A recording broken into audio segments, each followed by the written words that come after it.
Voici l'adaptation en français européen, pensée par un public jeune, fluide et naturel, en gardant les faits et l'ordre d'Asuna intacts. Comme tempo de fala parecido para synchroniser nos premières. Saoko, une étudiante discrète, est complètement accro au groupe Like Legend, la sensation du moment. Le leader, c'est Kiro, entouré de 4 autres idoles, chacune avec une couleur de cheveux différente. Même en étant fan, elle garde ce petit doute au fond d'elle, persuadée que Kiro cache quelque chose de mystérieux. Son quotidien bascule quand Kiro débarque sans prévenir au restaurant où elle travaille, la laissant totalement perdue. Pour échapper au trac, elle file en cuisine pendant que lui, avec ses cheveux blonds qui brillent, observe les lieux. Il demande un verre d'eau, elle s'avance, tombe nez à nez avec ce visage parfait et sent un tourbillon d'émotions la traverser. Sauf qu'elle s'est jurée de ne tomber amoureuse de personne et tente de rester maître d'elle. Au lycée, elle s'est déjà pris un râteau du garçon le plus populaire.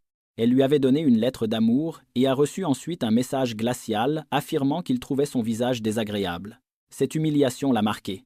De retour en salle, une amie sollicite un autographe de Kiro et Saoko, se retrouve messagère malgré elle. Kiro signe avec gentillesse, lui ébouriffe légèrement les cheveux et dépose un baiser tendre sur son front, de ceux qui coupent le souffle. Le cœur de Saoko s'emballe et elle s'éloigne pour reprendre contenance. Dans un élan de sincérité, elle prévient qu'elle n'est pas fan de lui, qu'elle ne s'intéresse ni à sa musique ni à sa vie et qu'elle tient à sa promesse de ne pas s'impliquer avec des célébrités. Habitué à être idolâtré, Kiro transforme sa résistance en défi personnel. Il décide qu'il fera tout pour conquérir le cœur de Saoko et en faire sa plus grande fan. À bout, elle se vexe de son audace et, surprise, le fait tomber, lui offrant un joli bleu aux fesses et à elle une dose massive de honte. Pour ne rien arranger, elle déverse ensuite des critiques sur Internet à propos de lui. Une amie essaye de la calmer, rappelant que Kiro est généreux avec ses fans, qu'il prend des photos avec tout le monde et fait même des dons, ce que beaucoup de célébrités oublient. Le lendemain, Saoko arrive au restaurant et tombe sur Kiro tenant sa petite sœur dans ses bras. Sa mère explique qu'il est venu exprès pour voir Saoko. Quand il sourit, on dirait que la pièce s'illumine. L'ambiance change d'un coup. La mère les laisse seuls et Kiro s'excuse pour sa maladresse de la veille. Il explique qu'il est venu pour mieux connaître Saoko et, qui sait, la convaincre de devenir fan. Ils sortent alors des magazines spéciaux avec les biographies de tous les membres du groupe, comme s'ils lui ouvraient les coulisses. Kiro invite Saoko au prochain concert de Like Legend, mais elle refuse, fidèle à sa promesse. Éviter les hommes célèbres et surtout ne pas tomber amoureuse. Et toi, tu dirais oui à l'invitation de ce beau gosse? Elle insiste en disant que l'amour ne fait que blesser. Pendant la discussion, Kiro comprend qu'elle n'a jamais eu de petit ami ni embrassé quelqu'un. Avec douceur, il lui dit que vivre dans la peur, c'est trop triste, que l'amour est le carburant de la vie. À la télé, une interview montre Kiro et une autre idole échangeant des compliments, ce qui rend Saoko jalouse. Même si elle tente de rester impassible, elle sent sa main, et l'espace d'un instant, elle a l'impression de toucher le ciel. Alors que tout semblait avancer, un type éméché s'incruste, lance que les chanteurs sont creux et obsédés par l'apparence et casse l'ambiance. Plus tard, Saoko retrouve Kiro abattu dans la rue. Rien qu'en voyant Saoko, il reprend des forces et la remercie d'exister, ce qui fait fondre un bout du cœur de la jeune fille. Peu à peu, Kiro s'installe dans ses pensées. En marchant dans la ville, même les écrans géants où Kiro envoie des cœurs semblent la suivre partout. Il commande à manger et, pour garder son calme, Saoko fait comme si de rien n'était. Quand elle arrive pour livrer, c'est un autre membre du groupe qui ouvre, la détaille de haut en bas avec un petit sourire sûr de lui. En quelques secondes, Kiro surgit torse nu et met Saoko plus nerveuse qu'une bouilloire en ébullition. Le dîner finit par terre. Ensuite, Saoko entre dans l'appartement où vivent les membres et Kiro la coince gentiment contre le mur. Il lance une réplique digne d'un film romantique, qui sonne comme une déclaration, mais précise qu'il répétait pour son prochain rôle. Saoko inspire, fait semblant d'être habituée, mais, à l'intérieur, elle fond devant ses mots. Elle prépare le repas et, en parlant, Kiro se confie. Il raconte qu'il a perdu sa mère petit et que tout ce qu'il fait, c'est pour la rendre fière. Saoko remarque une photo de lui avec une fille, tous deux souriant comme un couple, et son esprit s'emballe. Est-ce sa copine actuelle? Elle s'en va ronger de jalousie et, en chemin, tombe sur son ancien crush du lycée, celui qui l'a humilié. Le gars, zéro tact, raconte l'histoire de la lettre devant ses amis et tout le monde se moque. Saoko est au bord des larmes quand Kiro arrive et la serre dans ses bras par derrière, protecteur comme un gros nounours. Il déclare devant tout le monde qu'il considère Saoko comme sa petite amie, ce qui fait taire la bande. Main dans la main, il s'enfuit à travers la ville sous 1000 regards curieux. Dans une ruelle, Kiro continue de la protéger. Saoko se demande pourquoi il tient autant à elle, puisque personne ne s'est jamais occupé d'elle comme ça. Il énumère ses qualités, sa façon de prendre soin de sa famille, sa gentillesse, son intelligence et cette beauté qu'elle cache. Elle craque et pleure. Des gens approchent et Kiro la protège pour que personne ne voie ses larmes, avec une vraie délicatesse. Saoko veut savoir si ses sentiments à lui sont sincères. Le soir sort un drama avec Kiro et une scène de baiser bouleversante. Saoko s'effondre de tristesse. Pendant ce temps, la musique du groupe cartonne sur TikTok et leur chaîne passe le cap du million d'abonnés. Le manager débarque essoufflé avec une annonce. Ils seront la tête d'affiche d'un festival pop-rock. La presse s'enflamme, c'est le premier groupe d'idoles à diriger l'événement. Un cap énorme pour leur carrière. La petite sœur de Saoko commente que si Kiro est trop pris, il ne pourra être plus visiter la famille, et ça blesse Saoko.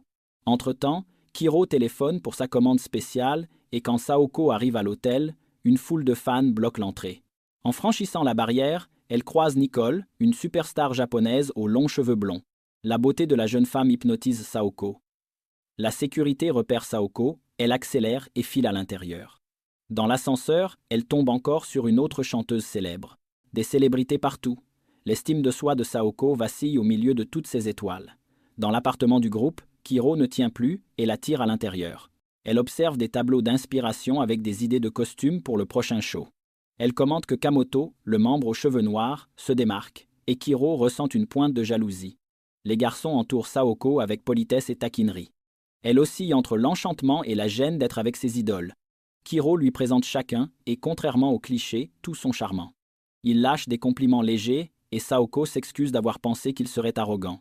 Quelqu'un demande si elle est la copine de Kamoto. Gênée, elle répond que non. En 2 secondes, on suppose alors qu'elle est la copine de Kiro, et Saoko perd ses moyens. Dans la confusion, ses affaires tombent, et Kamoto voit son journal intime avec un plan audacieux, tenir 10 ans sans tomber amoureuse. Saoko est invitée à suivre des interviews et des tournages. Ça la rend heureuse d'être là, mais en voyant Kiro rire avec une actrice avec qui il a joué, l'insécurité revient. Kamoto débarque avec le journal. Elle le lui arrache et lui, le plus cash du groupe, lui dit sans filtre que sa croisade contre l'amour n'est qu'une peur du rejet déguisée en fermeté.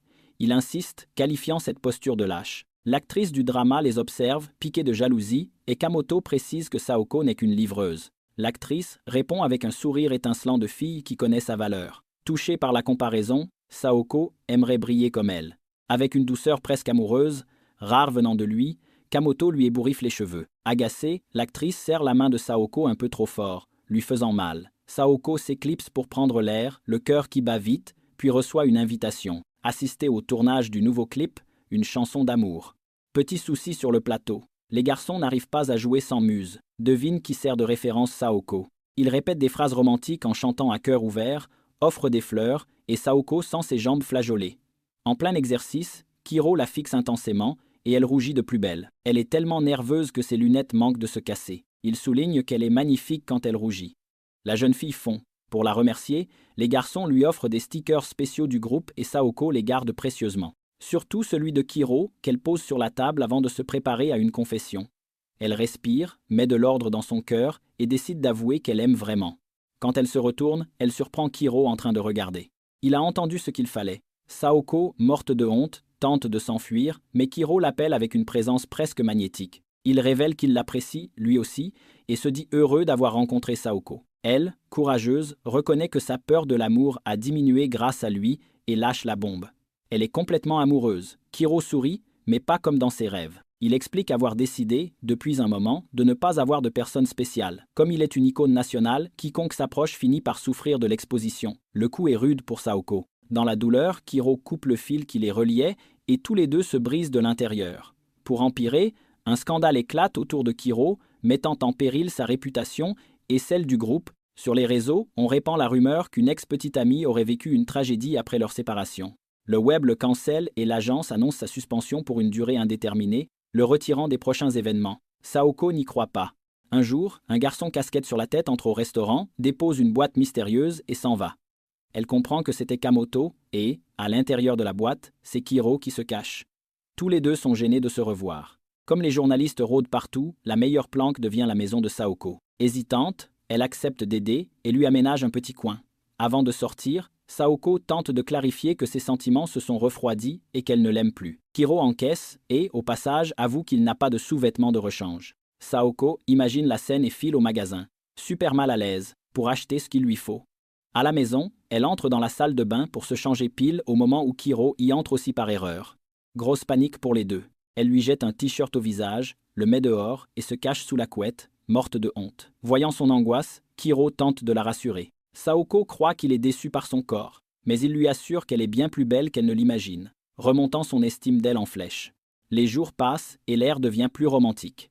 Kiro tombe malade et Saoko joue l'infirmière dévouée. Elle réaffirme qu'elle ne croit pas au ragot sur la fameuse ex. Il raconte alors la vérité. La fille sur la photo que Saoko a vue était une amie très proche d'avant la célébrité. Cette amie l'a soutenue quand sa mère est partie. Avec le temps, elle est tombée amoureuse et, un jour, elle lui a volé un baiser en pensant qu'il dormait.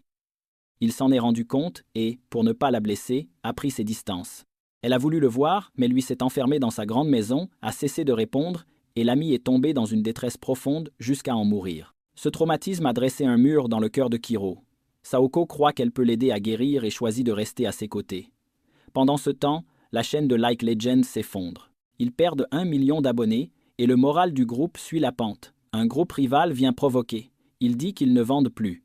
La dispute manque de tourner à la bagarre. Les garçons défendent Kiro, leur ami et leader. Le manager arrive avec une autre mauvaise nouvelle. La chaîne et les réseaux du groupe sont fermés. Kiro, convalescent, retrouve peu à peu de la force pour affronter les défis de la célébrité. Saoko prévoit un dîner spécial pour fêter son rétablissement, sauf que Kiro découvre que la carrière de ses amis coule à cause du scandale et refuse de les laisser sombrer. Il prépare son départ et Saoko le regarde avec cet amour pur qui n'a pas besoin de mots. Pour elle, ce furent les plus beaux jours de sa vie. Peu après, une jeune femme déguisée passe au restaurant et commande un burger. Saoko reconnaît l'actrice amoureuse de Kiro. Elle transmet un message clair. Kiro est parti le cœur en miettes.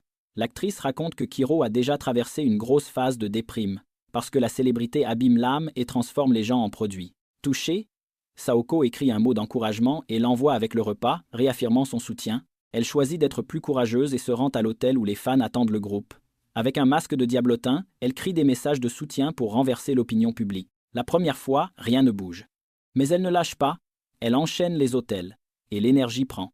D'autres fans la rejoignent, crient qu'elles aiment le groupe et leur demandent de ne pas abandonner. La haine se transforme en affection et Saoko est la fan qui lance cette vague. Ému, Kiro tente de revenir. Mais ses amis, encore traumatisés par le scandale, freinent son retour pour l'instant. Il quitte l'hôtel le cœur lourd et Saoko, toujours masquée, continue d'encourager. Elle comprend que se cacher ne suffit pas. Elle enlève le masque, se montre à visage découvert et crie son nom de toutes ses forces. Kiro pleure d'émotion. Il comprend que Saoko est la personne spéciale de sa vie. Sous la pression, on le pousse dans un van et on l'emmène. Saoko hurle qu'elle a besoin de lui, qu'il est précieux. En route, Kiro reçoit une vieille lettre, transmise par un fan et venant du père de l'ami disparu. Dans la lettre, l'ami disait que son amitié avec Kiro avait été un immense bonheur, qu'il avait été la plus belle partie de sa vie. Aucun reproche, seulement de la gratitude. Elle lui demandait d'être heureux pour elle. En larmes, Kiro promet de chercher son propre bonheur. Ses amis sentent un poids s'envoler.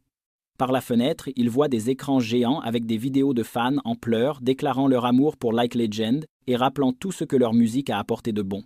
Beaucoup considèrent le groupe comme une vraie bouée dans les jours difficiles. S'ils arrêtent, un vide s'installera chez beaucoup. Saoko rentre chez elle, fière d'avoir inversé la tendance. Alors qu'elle pense avoir accompli sa mission, Kiro appelle. Ils se retrouvent au cimetière, devant la tombe de l'ami. Kiro parle de la lettre. L'ami voulait qu'il soit heureux et, à cet instant, le bonheur signifie ouvrir son cœur à la femme qu'il aime le plus. Saoko se sent nerveuse. Leurs regards s'embrasent, on connaît la suite. Il affirme qu'il veut Saoko dans sa vie et dans son futur. Mais Saoko, se souvenant de tout ce qu'elle a vécu, pose une limite. À partir de maintenant, ils ne seront plus seuls ensemble. Elle sera fan, mais sans romance, sans baiser, sans câlin. Kiro accepte, la mort dans l'âme. Ensuite, il publie un communiqué pour expliquer le malentendu du scandale, s'excuser auprès de ceux qui ont été déçus et promettre plus de musique que jamais. Il annonce aussi que le groupe se produira au festival Pop & Rock le 11 mai. Avec cette annonce, Like Legend retrouve le goût du succès. Saoko continue ses livraisons. Un jour, elle lève la tête et voit la sortie du nouveau titre du groupe. En écoutant les paroles, elle comprend que c'est une déclaration d'amour pour une fille bien précise. Le texte parle de n'être capable de rien sans elle, d'un baiser sincère suffisant pour ressusciter les forces, et il demande un baiser comme ça, de ceux qui redonnent vie. Saoko comprend qu'elle est la muse de cette chanson. Les paroles disent aussi qu'avec elle, il a des super-pouvoirs et se sent plus vivant que jamais. Saoko se remémore leurs instants et admet qu'il lui a rendu l'estime d'elle, la joie et l'envie de vivre. Les fans rêvent d'être la destinataire, mais la vérité, c'est que la muse du héros a un nom et un prénom. Malgré tout, Saoko reste inquiète et va au temple demander un signe. Sa plus grande peur, c'est d'avoir le cœur brisé, mais vivre dans la peur, ce n'est pas vivre. Kiro apparaît et la serre dans ses bras avec tendresse, brisant sa propre promesse de prendre ses distances. Parce qu'il devait lui dire à quel point il l'aime. Il avoue qu'il veut qu'elle soit fan non seulement de sa musique, mais aussi de son cœur et de son âme. Il dit qu'il l'aime pour de vrai. Il lui demande d'être la personne spéciale de sa vie, et scelle ses retrouvailles par un baiser bouleversant, si chargé d'émotions que même les pigeons s'envolent d'un coup. C'est un baiser qui guérit les vieilles blessures, la preuve que, quand l'amour est doux et attentionné, les traumatismes peuvent éclore en fleurs. Si cette histoire t'a plu, lâche un like, abonne-toi et active la cloche pour ne pas rater les prochaines.